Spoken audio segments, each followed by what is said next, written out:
Na tiniyak naman ng Pangulong Ferdinand R. Marcos Jr. ang patuloy na pagsisikap ng pamahalaan para mapabuti pa ang pamumuhay ng mga Pilipino.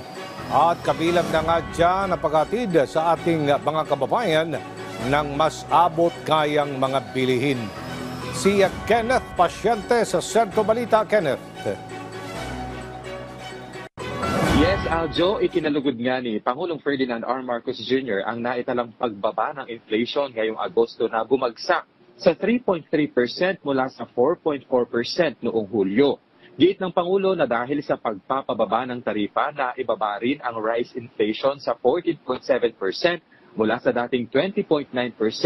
Gayun din sa meat inflation na bumaba naman sa 4.0%. Dahil dito, Aljo, iginiit ng punong ehekutibo na mas palalawakin pa ng pamahalaan ang Kadiwa ng Pangulo program sa iba't ibang lugar sa bansa para masiguro ang abot kayang bilihin.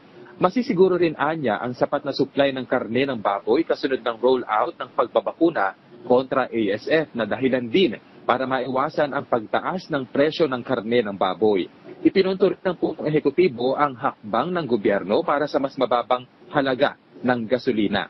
Ito anya ang mga ginagawang hakbang ng administrasyon para maramdaman ng bawat Pilipino ang pagbabago na nakapaloob sa hangaring bagong Pilipinas ng Marcos Jr. Administration. Gayunman, Aljo, tiniyak ng Pangulo na tuloy ang trabaho para matiyak na maipagpapatuloy ang pag-usad at pag-unlad ng bansa para sa komportableng pamumuhay ng bawat Pilipino. At yan na muna ang latest. Balik sa iyo, Aljo. Maraming salamat, Kenneth Pasyente.